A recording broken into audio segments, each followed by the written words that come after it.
우리는 최근에 가정들이 흔들리고 있다는 이야기와 더 나아가 많은 가정들이 해체되어 가고 있다는 이야기에 대해서 자주 듣는 세대에 살아가고 있습니다. 두 가정이 결혼하면 한 가정이 헤어지게 된다라는 통계는 이제 우리에게 그다지 놀라운 소식이 되지 않고 있습니다.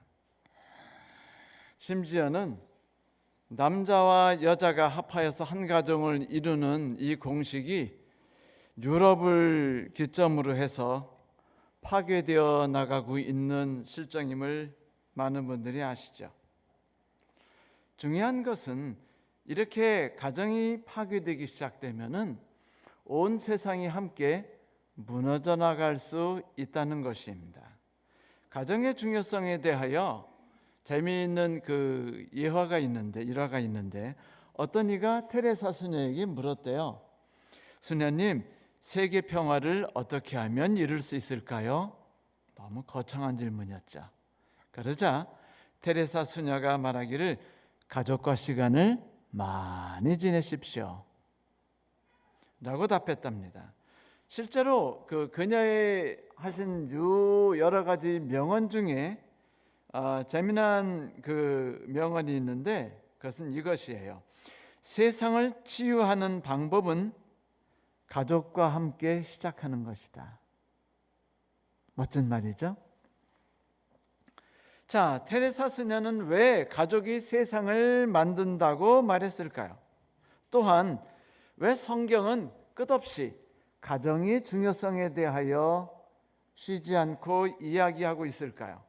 그것은 우리가 살아가고 있는 이 거대한 세상이 작은 가정 하나에서 만들어지는 힘에서 영향을 받아가지고 움직여 나가기 때문입니다. 우리는 이 작동 원리를 톰 워샴이라는 분이 쓴 기러기의 삶이라는 글을 통해서 간접적으로나마 이해할 수 있을 것 같습니다. 여러분, 4만 킬로미터를 날아가는 기러기 가족에 대한 이야기를 많이 들어보셨죠? 추운 겨울을 남쪽에서 지내기 위해서 기러기는 리더를 중심으로 해서 V자, 우리나라 말로 말하면 시읒자, 대형을 유지하면서 삶의 터전을 향해서 멀리 남쪽으로 내려갑니다. 4,000km면 서울서 부산을 무려 200바퀴를 돈다나요? 그렇게 아주 긴 거리라는데, 이제 리더가 제일 앞에서 이제 파닥거리고 이렇게 하늘을 떠오르기 시작해서 앞으로 날아가면 두 마리가 그 뒤를 딱 가다가는 리더 바로 옆에 착 붙어가지고 날갯짓을 시작한답니다. 그 날갯짓을 시작하면 날아가면 뒤에 양력이 생긴대요. 양력이 생기면 뒤에 가는 그 기러기가 그 평상시의 70%의 힘으로 동일한 속도와 저거로 날아갈 수 있답니다. 동일한 거리를. 그러니까 70%의 힘을 유지할 수 있는 거죠. 전략하는 거죠. 그러면 또 다른 기러기들이 그 두 마리 뒤에 또 다시 달라붙는 거예요. 그래 달라붙으면 한 마리가 두 마리, 두 마리가 다섯 마리, 세 마리, 다섯 마리, 일곱 마리 하면서 쫙 모양을 만들어 나가고 그 뒤에 그들은 대형을 지어서 남쪽을 향해서 떠나가기 시작합니다. 대장이 날아갈 때 되게 힘들대요. 혼자 날아갈 때는 그 힘이 매우 힘들기 때문에 한참 날아가다 지쳐서 힘에 겨우면 다른 두 번째 있던 그 기러기가 앞으로 나가고 그 기러기는 뒤로 빠지게 된답니다. 그런데 우리는 그 들판을 나가다가 가끔 기러기 우는 소리를 듣게 되죠. 지나갈 때마다. 그럼 우리는 이런 생각을 해요. 쟤네들은 왜 시도 때도 없이 저렇게 울어댈까? 너무 힘들어서 그런가? 어떤 분이 말하기를 그 기러기의 슬픈 눈물이라고 말한 적이 있어요. 왜냐하면 기러기는 날아가면서 계속 울어대거든요. 그래서 4,000km를 가는 삶이 너무 힘들고 지쳐서인가 보다라고 했더니 실은 그게 아니고 대장 기러기는 울지 않는데요. 뒤에 있는 기러기가 계속해서 울어대는데 울어대는 그 이유는 뭐냐면 대장 힘내, 대장 화이팅, 잘하고 있어, 우리는 너 때문에 행복하게 날아가고 있어 라고 말하는 거래요. 그 계속해서 그들이 울어대는 힘 때문에 맨 앞에 있는 리더가 더욱 힘을 내서 날아가게 된다고 하죠. 그런데 이제 보면은 이제 그 어린 기러기가 있잖아요. 경험 처음 해본 애. 얘네들은 가끔 그 대열을 이탈한답니다. 이탈해서 날아가다 보니까 조금 아까는 그냥 잘 날아갔는데 대열을 이탈하니까 갑자기 어떻게 돼요? 막 물 먹은 솜이 되면서 안 날아가지고 쭉쭉쭉쭉 다른 기러기처럼 쭉 나가지 못하게 되는 거예요. 그러면 기러기가 깜짝 놀라서 얼른 다시 대열의 뒤에 달라붙게 되는 거죠. 한참 날아가다가 그 운이 없어서 그 사냥꾼이 쏜 총에 한 기러기가 맞아서 땅에 떨어지면 다른 기러기 2마리가 빠르게 따라 내려가서 그 기러기가 병이 나을 때까지 거기서 같이 있는답니다. 죽으면 만약 그 기러기가 아파서 죽게 되면 그 2 기러기는 이제 다른 그 지나가는 기러기 떼를 따라서 날아가면서 자기의 원래 가족을 찾아서 이제 따라 붙게 된대요. 만약 어떤 기러기가 몸을 다쳐서 혹은 아파가지고 그 대열을 따라 못 나르면 역시 2마리의 기러기가 대열을 이탈한대요. 같이. 그래가지고 천천히 날아가든지 혹은 땅에 내려서 완전한 힘을 되찾을 때까지 함께 날아가든지 아니면 날아가다가 다른 기러기 떼를 만나서 또다시 힘을 얻어 가기도 한답니다. 이런 그 기러기의 삶은 한 가정에서 새로 태어난 기러기들이 그 새로운 삶을 살아갈 때 많은 사회성과 서로 격려하고 리더를 이끄는 대장의 삶, 그리고 뒤에 함께 손잡고 가는 것이 얼마나 그들의 삶에 큰 도움이 되는지, 서로 격려하며 노래를 부르는 것이 서로에게 얼마나 큰 힘과 격려가 되는지, 이런 것들을 기러기가 배우는 거예요. 뭐를 통해서 배워요? 한 가족에게서. 그렇게 되면 이 자라난 기러기는 다음에 이제 어른이 되겠죠. 대장이 되거나. 그러면 그들은 또 다른 기러기 떼들을 만들고 여러 기러기 떼들이 이제 그 경험을 가지고 또 새로운 팀들을 만들어서 나가다 보니까 지금 전 세계에 있는 모든 기러기들이 다 그 방법대로 함께 살아가게 된 거죠.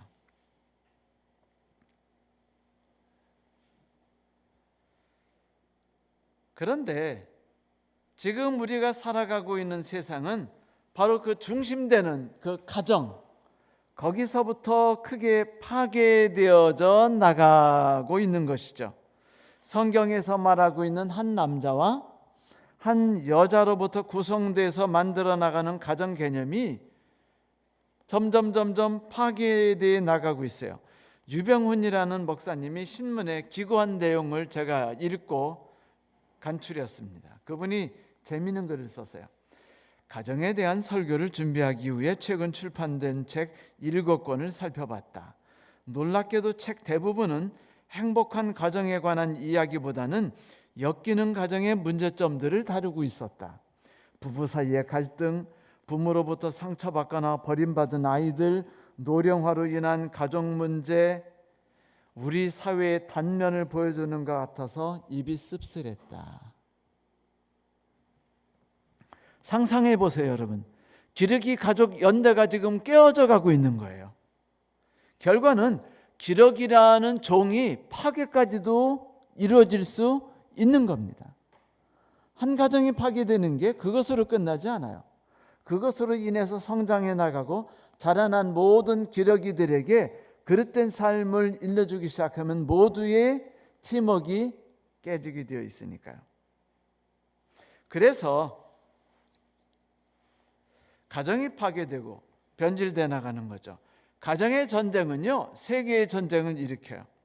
가정에서 쌓은 분노는 세계의 분노를 쌓아갑니다. 가정에서 쌓은 상처, 가정에서 얻은 외로움들이 이 세상을 어떻게 바꾸어 나갈지, 병적으로 움직여 나갈지 상상해 가시죠? 그래서 테레사 수녀는 이렇게 말했어요. 세계 평화는 가정에서부터 시작됩니다. 우리는 활동을 하면서 가끔 다음과 같은 질문을 할 필요가 있습니다. 나는 가난한 사람들을 알고 있는가? 우선 우리 가족이나 친척 중에 가난한 사람이 있다는 것을 알고 있는가? 그것은 빵만의 문제가 아닙니다. 더욱 본질적이기 때문에 고통스러운 또 다른 형태의 가난도 존재합니다. 남편이나 아내에게, 아이들이나 부모에게 부족한 건 음식이나 좋은 옷이 아니라 사랑일지 모릅니다. 왜냐하면 내가 그 사랑을 주지 않기 때문이죠. 사랑은 어디서 시작될까요? 가정에서 시작됩니다. 라고 테레사 수녀가 이야기했어요.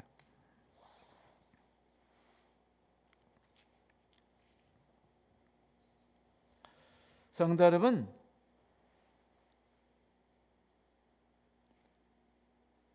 사랑하라 말은 멋있어요.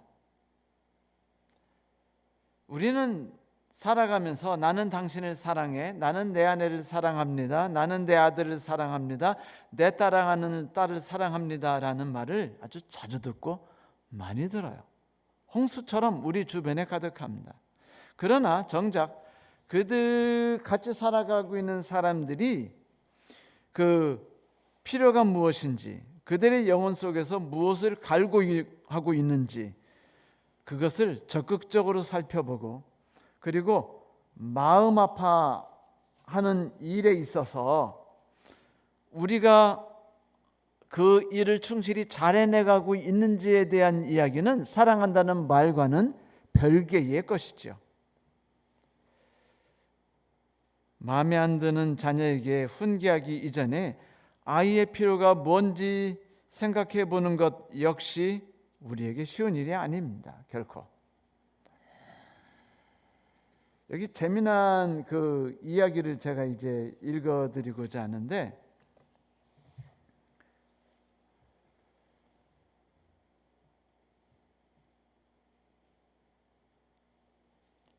자녀처럼 나약한 존재는 없다라는 글입니다. 이 글은 이렇게 써 있어요. 우리 자녀들은 부모라는 울타리 속에 자라난다.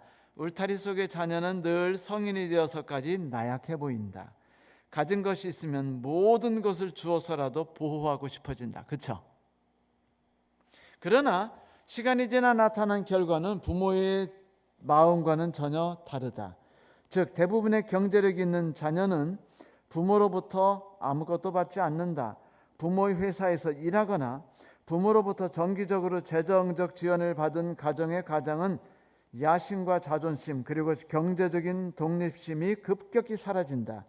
결국 부모가 사랑이라 생각하는 행동과 방법이 오히려 자녀의 성공을 심각하게 방해하고 있는 것이다. 이 글은요, thinkful이라는 사이트에서 돈을 버는 방법에 대한 글을 쓰는데 그 글의 내용입니다. 우리는 이를 부모 이데올로기라고 부른다. 부모의 눈에는 의사, 변호사가 돈을 많이 벌고 성공하고 있는 계층으로 보일 것이다. 기름때 묻은 작업복이나 식당에서 앞치마를 두른 모습을 그리고 싶지 않을 것이다. 맞다. 그럴 수 있다. 하지만 여기에는 두 가지 문제가 있다. 첫째, 부모의 눈에 드는 직업을 얻는 길은 매우 좁고 험하다. 즉 확률적으로 달성 가능성이 매우 낮은 곳에 베팅을 부모가 하는 것이다. 둘째, 대부분의 부자는 후자에서 나온다. 전자가 후자보다 행복하다는 결론은 세상 어디에도 없다. 중요한 것은 그 일을 즐길 수 있는 자녀의 생각과 그 삶을 살아가는 방식이다. 그런데 부모 이데올로기는 자녀를 계속 핍박한다. 공부를 잘해야 성공한다라는 논리 아래 우리 자녀들은 본연의 야성을 잃어가고 있다. 이제 사랑의 방식을 고민해야 될 때이다. 뭐라고요? 사랑의 방식을 고민해야 될 때이다. 그래요. 사랑의 방식을 고민해야 될 때이다라는 말을 제가 왜 말씀드리고 있냐면, 우리가 사랑한다고 말하고 우리가 또 사랑하고 있다고 말하지만 실상적으로 내 아들이나 내 남편이 나는 당신에게서 사랑을 받고 있다고 느끼지 않는다든지, 혹은 성장에서 말하기를 나는 어머님께서 다니시는 교회를 목숨 걸고 다닐 거예요. 내가 어머니하고 함께 살아가면서 어머님의 하나님만큼 능력 있는 하나님을 만난 적이 없고, 어머님을 하나님이 이끄시는 어머니의 삶처럼 아름다운 삶을 본 적이 없어요라고 말한다면 그건 정말 대박이죠. 그런데 우린 살아가면서 되게 그런 얘기 듣지 못해요. 열심히 자녀를 위해서 목숨을 걸었는데 자녀들이 뭐래요?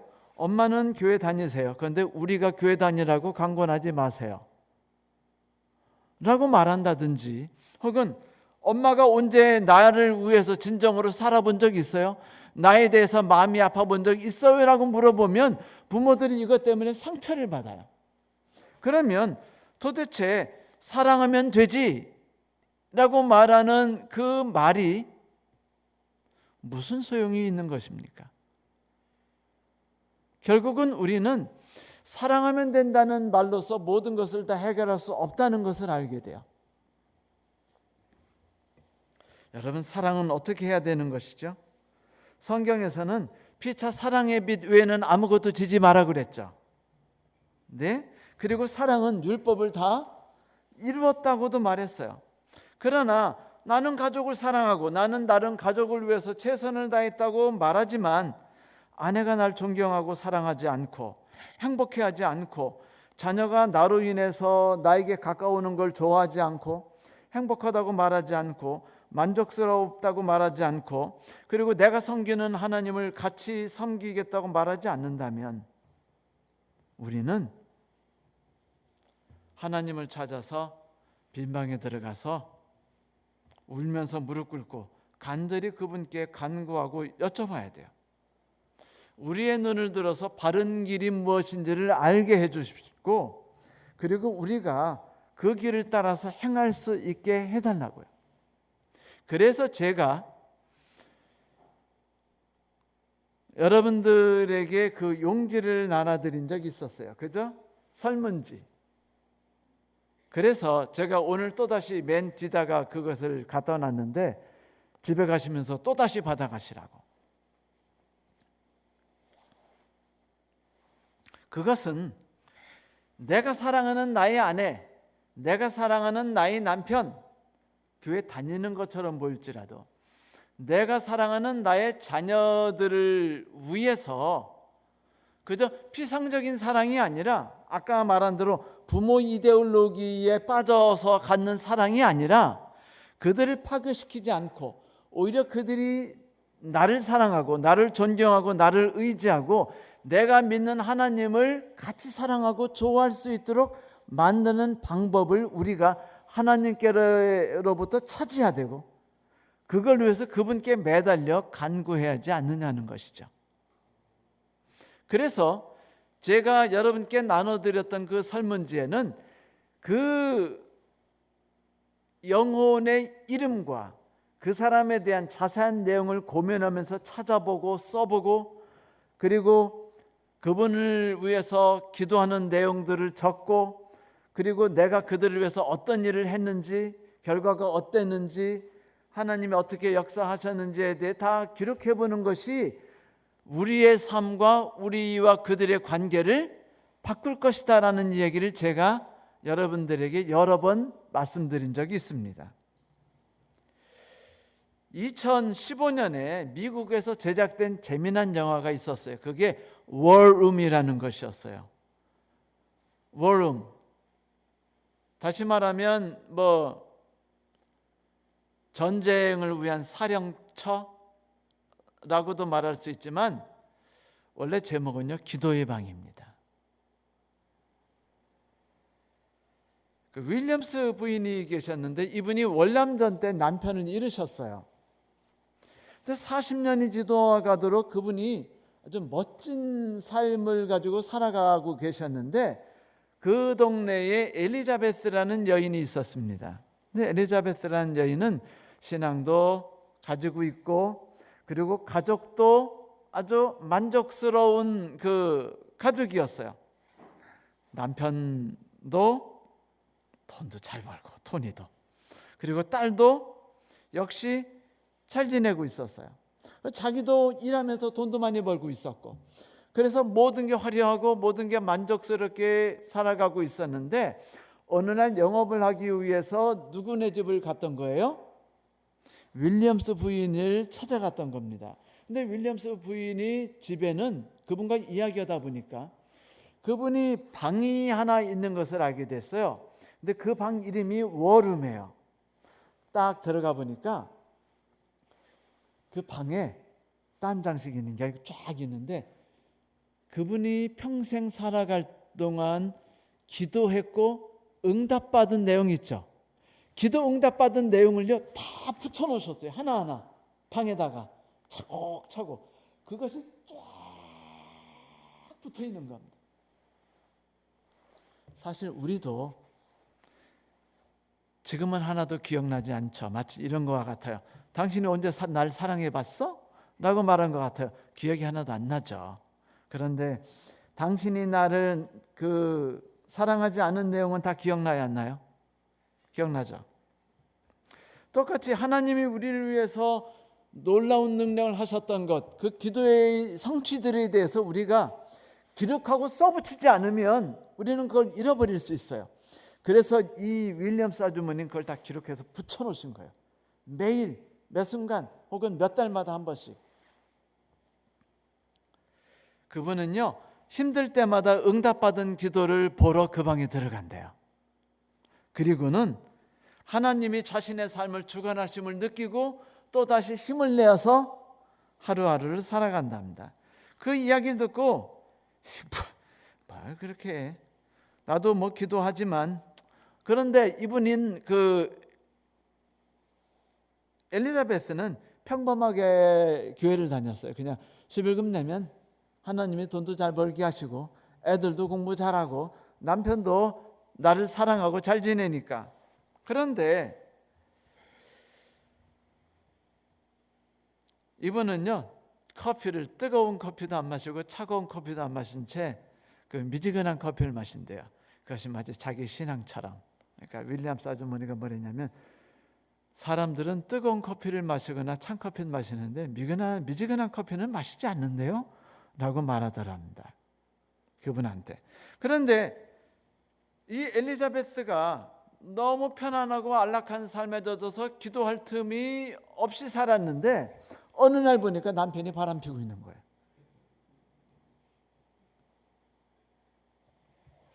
뭐 SUV에 차고 딸린 집에 모든 게 다 있었는데 행복했었는데 알고 보니까 행복이 아니었습니다. 삽시간에 행복이 다 날아갔어요. 고통 속에 헤어나오지 못했습니다. 그런데 남편이 불륜만 빠진 게 아니라 부정적인 일까지도 저지르기 시작했어요.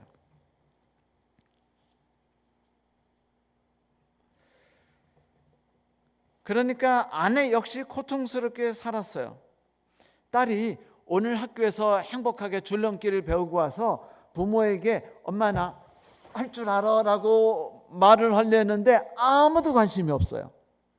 그러니까 딸은 역시 불행에 빠집니다.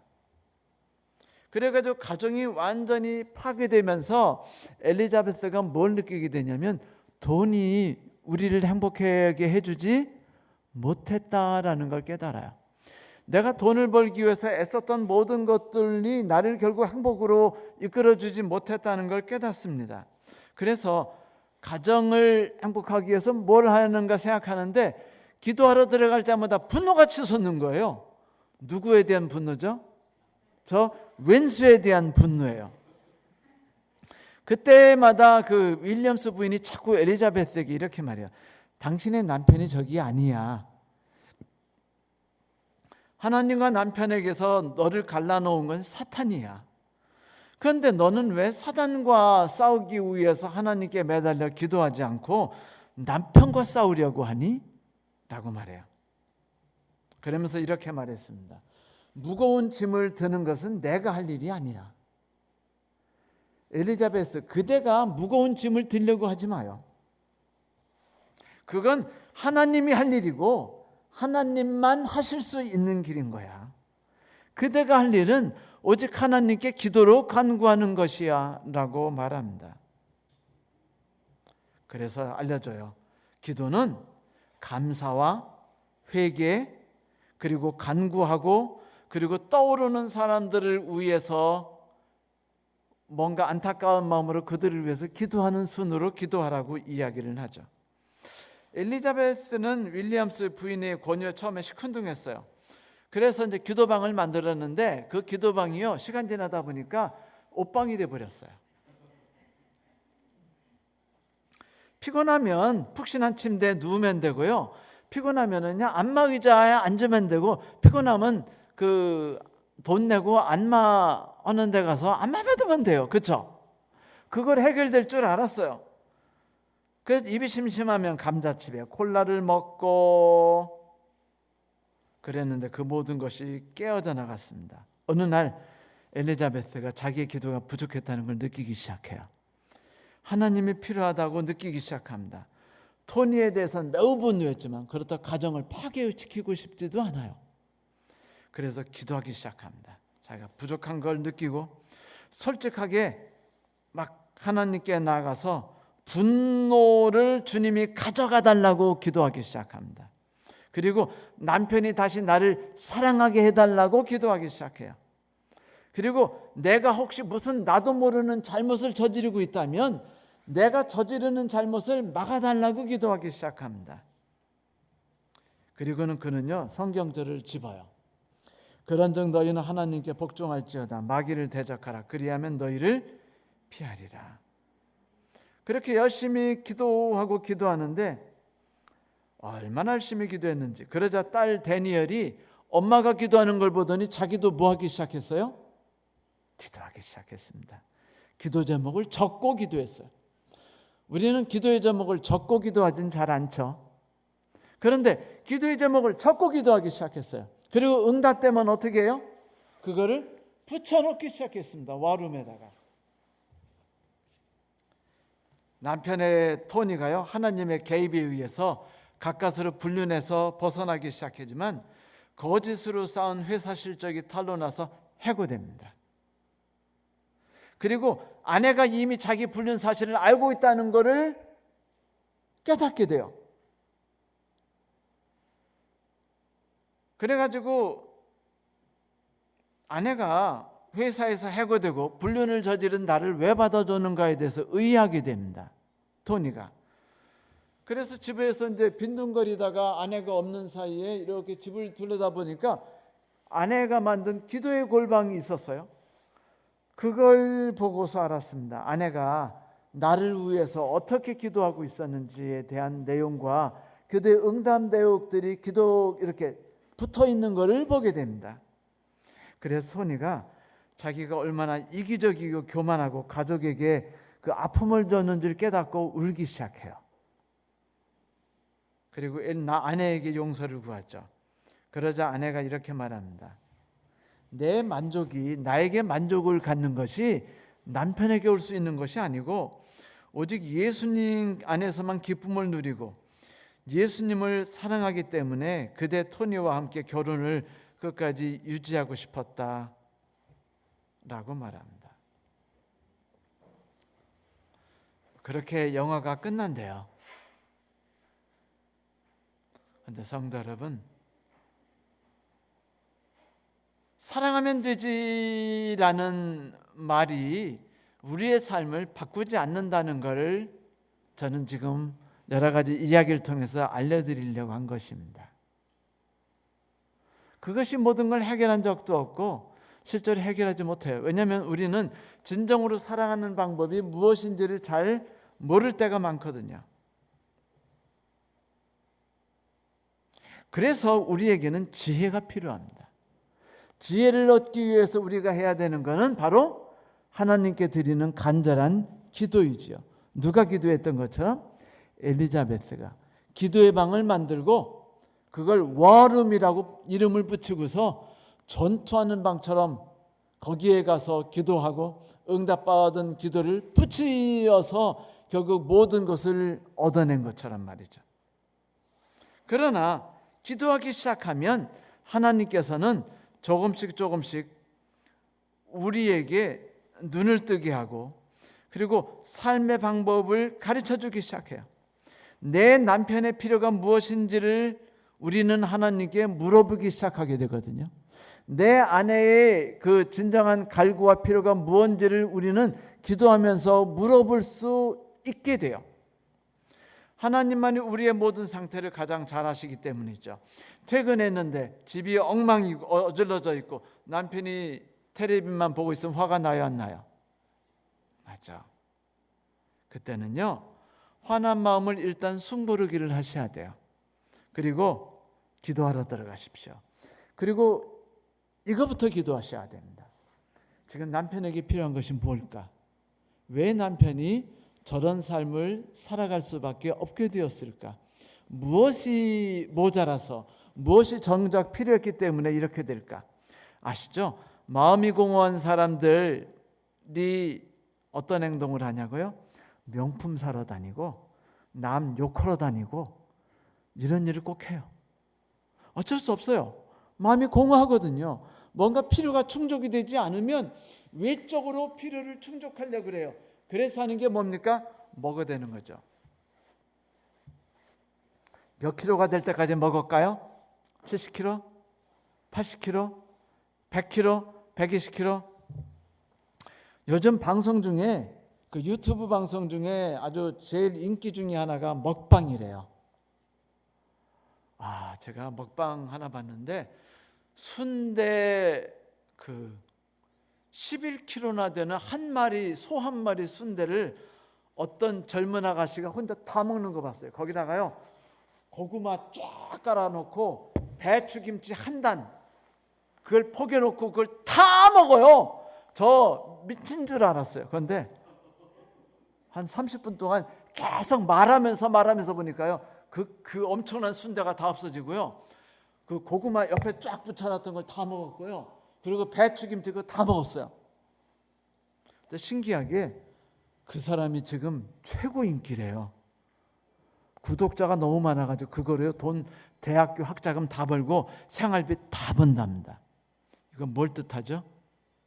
사람들이 마음이 공허하기 때문에 필요가 채워지지 않고 있기 때문에요, 뭔가를 채우고 싶어 해요. 그래서 이번에 샤넬 그 가방값 오른다니까 제일 먼저 터진 게 일주일 전에 뭐죠? 사람들이요 폭동 부대처럼 몰려가 가지고 샤넬 그 명품점 앞에 쫙 줄 서 있대요. 왜냐고요? 텅 빈 마음의 공허를 채울 수 있는 게 먹방 아니면 그거기 때문이죠. 얼마나 불쌍해요. 그래서 그가 왜 그런 삶을 사는지에 대해서 불만해하고 고통스러워하기보다는 왜 그런 삶을 살게 됐을까? 필요가 뭘까? 뭐가 부족하기 때문일까를 고민하면서 알려고 한다면 기도밖에 없다는 거예요. 그래서 그의 이름을 적어두고 그리고 하나님께 나와서 무릎을 딱 꿇고 오 하나님, 그 사람의 필요가 뭡니까? 제게 알려주세요라고 기도해야 된다는 것이죠. 여러분, 제가 지금 결혼 생활 몇 년 차인 줄 아세요? 네? 86년에 결혼했어요. 그럼 만 35년, 36년 차. 그런데 저희 부부싸움 이 집사님 할까요? 안 할까요? 해요. 그런데 저희 부부싸움의 90%가 뭐 때문에 시작하는 줄 아세요? 누가 시작하는 줄 아세요? 저 그 최근에 알았어요. 부부싸움은 항상 제가 일으키더라고요. 90%는. 근데 뭔 줄 아세요? 우리 집 사람이 제일 좋아하는 게, 행복해하는 게 뭐냐면요, 그 요리를 맛있게 만들어 가지고 몇 시간씩 해 가지고 오늘 정말 요리가 맛있어 여보 먹어봐라고 말하는. 그런데 꼭 만들면은요 10가지씩이에요. 그러면 상 꽉 차게 요리가 있어요. 그러면 아들도 그렇고 저도 그렇고 음식을 넣으면 먼저 기가 살짝 질려요. 그러면 정말 맛있겠다 여보 고마워 그러고 먹으면서 너무 행복해 나 이러다 살찔 것 같아 이렇게 말하면 되지만, 제가 36년 동안 살면서 그렇게 말한 적이 한 번도 없는 것 같더라고요. 꼭 이렇게 말했어요. 왜 이렇게 음식이 많아? 일식 3찬이면 된다는데 3개의 반찬이면 충분하다라는 말은요, 제가 밥 먹을 때마다 했던 것 같아요. 여러분 쌈 날까요 안 날까요? 네? 그러니까 아내가 가장 행복해하는 거와 그 갈증을 채워주는 일을 제가 했나요 안 했나요? 안 했어요. 전혀 하지 않은 겁니다. 근데 저는 원인을 몰랐어요. 그래서 어느 날 기도하면서 하나님, 저도 이제 그렇게 기도했죠. 하나님, 제가 아내의 그 결핍된 것이 있다면 무엇인지 볼 수 있는 눈을 갖게 해주세요. 그 필요를 제가 채울 수 있게 해주세요. 기도했더니 쫙 하고 그게 기억이 팍팍팍팍 떠오르는 겁니다. 제가 아주 가슴을 막 칼로 후비고 그 다음에 가위로 후비고 막 종류별로 막 칼을 꺼내가지고 다 후볐던 것이 기억이 나기 시작했어요. 왜냐하면 안 먹으려고 하는 방법이 가지가지였거든요. 막 구역질하는 방법부터 시작해가지고 배가 부르다는 등, 위가 시큼하다는 등, 반찬이 너무 많다는 등, 이렇게 많은 거에 필요 없다는 등, 그리고서 나 지금 바빠가지고 밥 먹을 시간이 없다는 등, 설교 준비해야 된다는 등.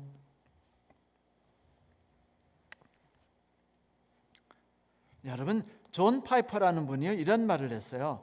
사랑은 샘물을 흘러넘치게 하는 자극이고 그 사랑의 기원은 하나님의 은혜다. 하나님의 은혜는 항상 텅 빈 곳을 채우기를 기뻐하기에 늘 아낌없이 넘친다. 여러분, 내가 사랑으로 충만하고 내가 기쁨으로 충만하길 바라시잖아요. 그래요, 감사해요. 하나님의 사랑이 그걸 채우기 위해서 항상 존재합니다. 그분은 그걸 기뻐하셔요. 그런데 내가 그 사랑으로 충만하기 위해서 하나님의 사랑의 성격상 내 사랑이 충만해지기 위해서는 어떻게 해야죠? 누군가의 텅 빈 곳간에 그것을 채워나가야 하는 거예요.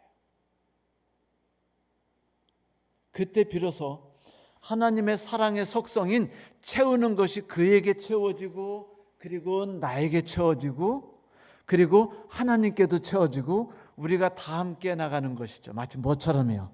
우리가 처음 예배 드렸을 때 들었던 기러기의 이야기처럼 모두가 함께 돕고요, 모두가 함께 은혜 받고, 모두가 서로에 의해서 힘을 얻고, 모두가 서로 때문에 존재하며, 그래서 한 가정이 건강하게 살아가는 겁니다. 목표를 가지고요. 성도 여러분, 다음 주는 가족의 필요를 채우는 일에 대해서 우리가 구체적으로 한번 이야기를 나눠보려고 합니다. 뭐를 이야기한다고요? 가족의 필요를 채우기. 그러나 오늘 우리가 이 모든 말씀을 통해서 한 가지 분명한 사실을 잊지 않게 되길 바랍니다. 불행하시다고요? 만족스럽지 않다고요? 그 이유는 채우기를 기뻐하시는 하나님의 사랑이 나에게 채울 수 있도록 내가 준비하지 않았기 때문이에요. 그리고 그 채움은 내가 누군가 나와 가장 가까운 사람, 내 아들, 내 딸, 내 손주, 내 손녀, 내 남편, 내 아내의 필요를 채우기 위해서 내가 무릎 꿇고 기도하고, 그 필요가 뭔지 알기 위해서 간절히 기도하고, 무릎 꿇고 기도하고, 또 기도하면서 응답받은 것을 적기 시작할 때서 비로소 내가 그의 필요를 채워주는 법을 배우며, 그가 뭐에 대해 갈급한지를 느끼고 마음으로 느끼는 거죠. 이제 그리고 그것을 채우기 시작하게 되면 하나님의 능력이 살아계심을 내가 경험하기 시작한다는 겁니다. 나는 하나님이 살아계신 걸 경험하게 되는 거예요. 하나님의 능력을 맛보게 되는 겁니다. 사랑하는 성도 여러분, 이 일이 가족을 통해서 나에게 그리고 우리에게 일어날 수 있게 되기를 간절히 소망하면서 오늘 말씀을 마치겠습니다.